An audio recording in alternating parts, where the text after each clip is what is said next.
we are talking about cinematic videos and how you can create them. Have fun!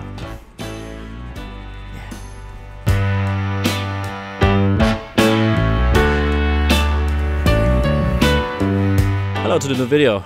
I just thought filming in a random field is like pretty cool right now, so I kinda did it. So yeah, I'm back from Korea, I'm back in Germany right now, so yeah, a lot of stuff happened and now I'm here back again in Germany, and right now I thought like, yeah, it would be pretty nice to show you a little bit of here what's going on, a random field, I guess. And I don't know if people are hearing me right now or listening, I have no idea. Well, I don't know. Yeah, so we are talking about getting cinematic in your videos. I really like the view not to say cinematic. I love to say getting an interesting picture, not a cinematic picture. This is all you gotta like have to do. Like I feel like it makes things easier because of like the word cinematic is sometimes a little bit complicated in a way. But yeah, first thing I want to talk to you guys is about contrast. How can you get like good contrast through light and color. So I tried it kind of here, so I knew I wanted to film in the field, so I drew this now. I think it's where it works. Right now it's like 8 p.m.-ish, so sun is going down at 9:30-ish, and so I decided to film at that time, because filming in the pure sun is not always the best. I like to get contrast through light, of course, and I sometimes feel like it's easier to say we set up the shadows instead of saying we set up the light. The thing is, like, all Hollywood movies are like, most of the time, when you have like a subject, a person like there, they film the shadow side of the character or subject, whatever. And this is helping a lot to get like more depth. And I love to get more depth. This is going back like ages ago, like especially to the Renaissance time. This is like the thing when like paintings are like getting a huge depth through shadows, and we still use that today. When you think about it, it's insane. I don't know, it's just like so crazy. This thing still going on, like these rules from the 15th, 16th century. I hope it's the right century. I'm pretty sure it's the right century, right? Amateur. Anyway, yeah, when you're outside, I'll really love to use blue sky or something like this to get a contrast, and you're like just have a person there, and a blue sky just makes the subject pop out so much, and it's very easy to do. You just have to do like maybe a low angle perspective or something. Maybe you don't have to do it. It depends how you want to film it, but this is very cool thing to do.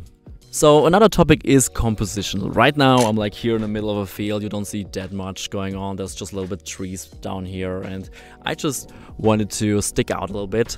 And yeah, there's just grass going on, and just like here the leaves are like still in the picture, and I love that little simple composition here. But first of all, what is composition actually? Composition is like how you arrange your framing basically with visual elements, and there are like a few rules. For example, the rule of third, which I talked about in one of my last videos actually.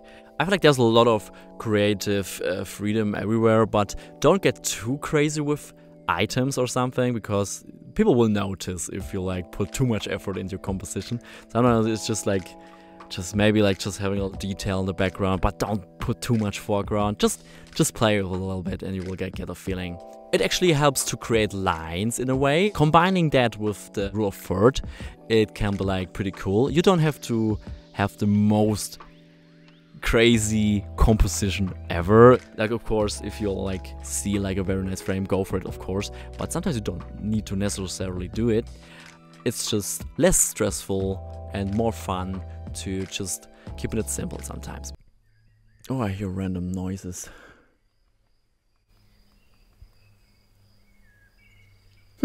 So sometimes the location itself makes it pretty easy to have like a very cool composition. So for example, back in Korea, I really wanted to film where Parasite was filming. And if you don't know it, Parasite won an Oscar 2019 or something, I'm not sure. It's pretty cool, and I really wanted to go there before I left Korea.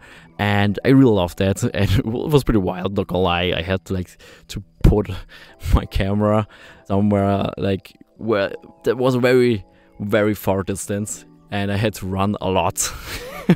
I sweat a lot during this run, not gonna lie. Yeah, also like a little quick tip. take care of your belongings, because I was in Southeast Asia, especially in Korea, almost nobody is stealing, so I was like kind of risking it, or like more like trusting the people there. So my camera was there for like 5 to 10 minutes for that shot, and yeah, it's just crazy sometimes then, because I saw the How to Film Yourself video, some guy's camera got stolen, and I felt so sorry for him. I'm so sorry, bro. I hope you find your camera again, or like you didn't lose it, or like it didn't get stolen for real. It's so sad when that happens. My camera got stolen one time too. But yeah, take care of your belongings. So the fun part begins when you are about to frame and getting your perspective right. I really love that like progress when you're going on. Of course, it doesn't work like from the beginning always. I had like so many situations where I was like, oh my god, this composition is so bad. So bad, how many times? Not gonna lie. Actually, for this video as well, tried the mirror shot in the bathroom and it turned out so bad. Oh my gosh. But yeah, you'll learn, and you like, if you get in the groove, it works pretty well at one point. But yeah, what helps is pre-planning your shots, of course, and especially when you go for a location, it just makes it so much more easier when you have like some stills or some shots from a movie, or just like from Pinterest, whatever, or like a mood board. It just helps so much.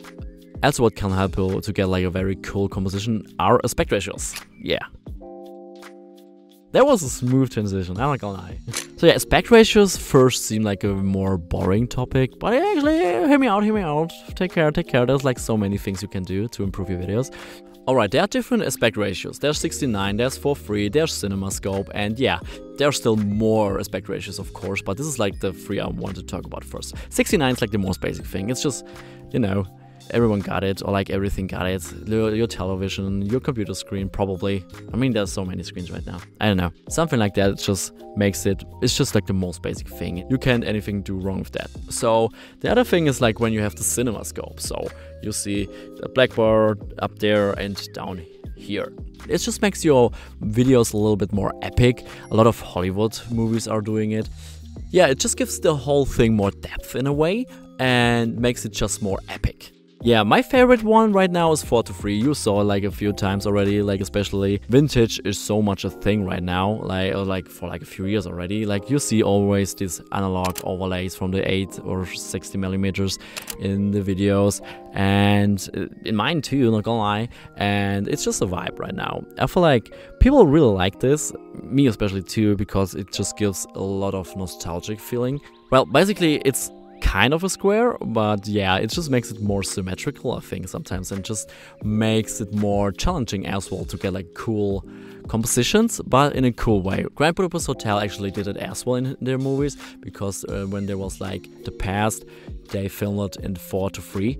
And yeah, another movie who did it was The Lighthouse with Willem Dafoe and Robert Pattinson. It's from A24 Studios.